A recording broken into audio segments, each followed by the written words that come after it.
अस्सलाम वालेकुम। आज पीर 8 फरवरी सन 2021 EVS 1 में नया सबक शुरू करने जा रहे हैं हम। सबक नंबर 21, इज्तिमाई जिंदगी के लिए नज्म व नस्क। बताइए तो भला, नसीमा, तस्नीम और नाजिमा इन तीनों के वालिदैन ने तय किया कि गर्मा की तातीलात में तफरी के लिए जाएंगे।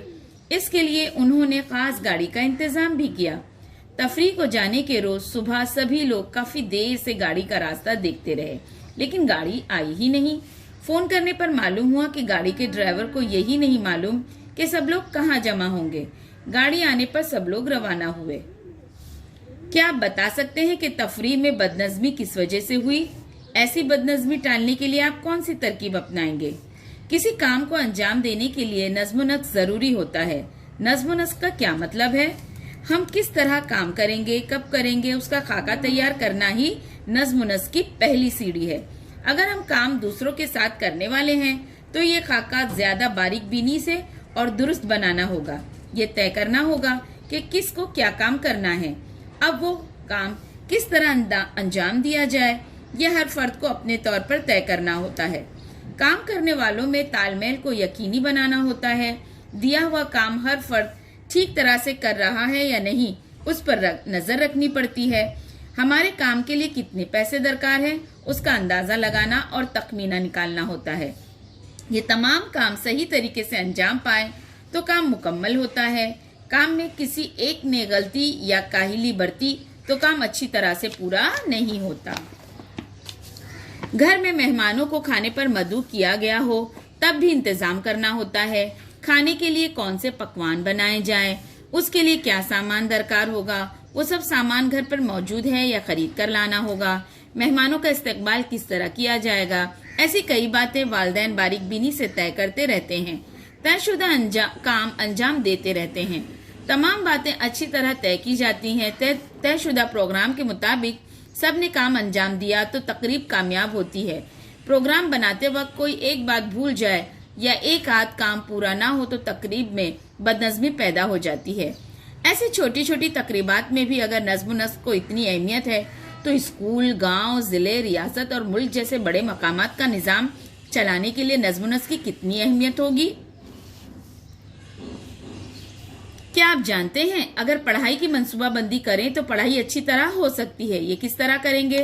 रोजाना की पढ़ाई का वक्त मुकर्रर करके उस पर सख्ती से कारबंद रहें। हर हफ्ते पढ़ाई के लिए जो काम करना हो उसकी फहरिस्त बनाएं। मसलन माहौल की तालीम, तर्जुबा 3 को पढ़ना या रियाजी में अशारिया की जमा तफरीक के सवालात हल करना वगैरह। फहरिस्त में दर्ज किए हुए काम तयशुदा मंसूबे के मुताबिक पूरे करें। हर मजमून की पढ़ाई के लिए काफी वक्त रखें। मुश्किल मजमून की पढ़ाई की तरफ से लापरवाही ना बरतें, उसका मुताला पहले कर लें। खाली वक्त मिले तो उसका पढ़ाई के लिए मुनासिब इस्तेमाल करें। खेल, टीवी देखना, सोना, आराम के लिए भी खास तौर पर वक्त मुकर्रर करें। इन मशगलों को इतना ही वक्त दें जो मुकर्रर किया है। बताइए तो भला, आपकी जमात के नज़्म नस्क के लिए आपको कौन से काम जरूरी महसूस होते हैं? उन कामों को अंजाम देने के लिए आप अपने नुमाइंदे का इंतखाब किस तरह करेंगे? क्या कमरे जमात की सफाई ठीक तरह से हुई है? क्या जमात में चौक और डस्टर है? क्या तख्ते सियाह साफ है? ये पाबंदी से जांचने की जिम्मेदारी या फिर तख्ते सियाह पर अक़वाले ज़र्री लिखना, जमात में नज़्म नस्क कायम रखना जैसे काम हम जमात के नुमाइंदे के जरिए कराते हैं। इसी तरह स्कूल के काम आसानी के साथ अंजाम पाने के लिए स्कूल इंतज़ामी कमेटी बनाई जाती है। स्कूल इंतज़ामी कमेटी में वालिदैन, असातिज़ा और इलाके के कुछ दानिश्वर और तलबा के नुमाइंदे को शामिल किया जाता है। ये कमेटी तलबा, वालिदैन और असातिज़ा के मसाइल समझकर उन मसाइल को हल करने में रहनुमाई करती है। स्कूल की तरक्की के लिए मंसूबों की सिफारिश करती है। स्कूल में तलबा और असातिज़ा की हाजिरी पर नज़र रखती है। दोपहर के खाने और दूसरे सरकारी मंसूबों पर अमल करने में मदद देती है। इस तरह तलबा और तालिबात की शख्सियत संवारने के लिए असातिज़ा और वालिदैन स्कूल इंतज़ामी कमेटी के जरिए एक दूसरे के ताउन से कोशिश करते हैं। आपकी स्कूल इंतज़ामी कमेटी के बारे में मालूमात हासिल कीजिए। बताइए तो भला, रास्तों पर हादसात क्यों होते हैं? आमदोरफ्त के कवानीन की पाबंदी करना क्यों ज़रूरी है? स्कूल हमेशा मुकर्ररा वक्त पर ही क्यों शुरू होता है? اسکول میں تمام مضامین کے نظام الاوقات کیوں بنایا جاتا ہے؟ راستے پر سواریاں ہمیشہ بائیں جانب سے کیوں دوڑتی ہیں؟ ایسے سوالات آپ کے ذہن میں آتے ہوں گے۔ اگر اسکول شروع ہونے کا کوئی وقت مقرر نہ ہوتا تو کیا ہوتا تھا؟ کوئی کبھی بھی اسکول میں آتا اور اسکول سے جاتا تھا۔ اس لیے پڑھائی کب کریں یہی سمجھ میں نہیں آتا تھا۔ پڑھائی کا نظام الاوقات نہ ہو تو ہر ایک مختلف کتابیں کاپیاں لے کر آتا۔ قوانین کی وجہ سے ہر فرد کو سماج میں کوئی بھی کام کس طرح انجام دینا ہے اس کی رہنمائی ملتی ہے۔ اس بات کا یقین ہوتا ہے کہ سماج میں ہر ایک طے شدہ طریقے سے ہی برتاؤ کرے گا۔ مثلا راستے سے گاڑی چلانے والا ہر فرد بائیں طرف ہی سے جانے والا ہے۔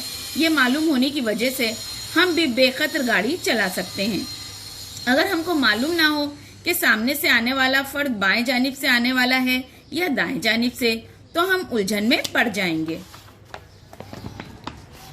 قوانین اسی لیے بنائے جاتے ہیں کہ سماج الجھن کا شکار نہ ہو اور ہماری اجتماعی زندگی آسانی سے بسر ہو۔ پہلے قوانین سماج کی رسم و رواج کے لحاظ سے بنائے جاتے تھے، اب حکومت قوانین طے کرتی ہے۔ ہمارا ملک آزاد ہونے کے بعد ہم نے دستور تیار کیا، سرکاری کاروبار کس طرح چلے، سماج کا سفر کس رخ پر ہو، اس تعلق سے دستور میں اصطلاحات ہوتی ہیں۔ ہمارے ذریعے منتخب کیے گئے نمائندے اس کو سامنے رکھ کر ملک کا کاروبار چلاتے ہیں۔ مقامی سطح پر مقامی انتظامیہ کے ذریعے نظم و نسق قائم رکھا جاتا ہے۔ ٹھیک ہے، روزمرہ کی زندگی میں ہم کئی چیزوں کے لیے اپنے خاندان یا پڑوسیوں کے علاوہ باہر کے دوسرے لوگوں پر منحصر رہتے ہیں۔ ہمیں پینے، صفائی، زراعت اور جانوروں کے لیے پانی کی ضرورت ہوتی ہے۔ ہمارے علاقے میں جمع ہونے والا کچرا روزانہ صاف کرنا ضروری ہوتا ہے۔ راستے بنانا، ان پر کافی تعداد میں لائٹ لگانا، اسکول، دواخانے، عوامی باغ وغیرہ ہماری مختلف ضرورتیں ہیں۔ ان ضرورتوں کو پورا کرنے کی ذمہ داری ہمارے علاقے کے مقامی سرکاری ادارے پر ہوتی ہے۔ اسی لیے مقامی سرکاری ادارے کے لیے لوگ اپنے نمائندے منتخب کرتے ہیں۔ تو اس سبق میں ہم نے کیا سیکھا بچوں؟ کوئی بھی کام کرنے کے لیے نظم و نسق ضروری ہوتا ہے۔ اجتماعی کاموں کو انجام دینے کے لیے تفصیلی خاکہ ضروری ہوتا ہے۔ خاکے کے مطابق کام انجام دیے جائیں تو وہ آسانی کے ساتھ اور وقت پر ہوتے ہیں۔ اسکول انتظامی کمیٹی طلبہ اور طالبات کی شخصیت سنوارنے کے لیے کام کرتی ہے۔ لوگوں کی روزمرہ زندگی میں مسائل حل کرنے کے لیے مقامی سرکاری ادارہ کام کرتا ہے۔ تو آج ہم نے یہ سبق پڑھے اور اس سبق کو ہم اچھی طریقے سے سمجھیں گے آج کی زوم کی آن لائن کلاس میں۔ ٹھیک ہے بیٹا، اللہ حافظ۔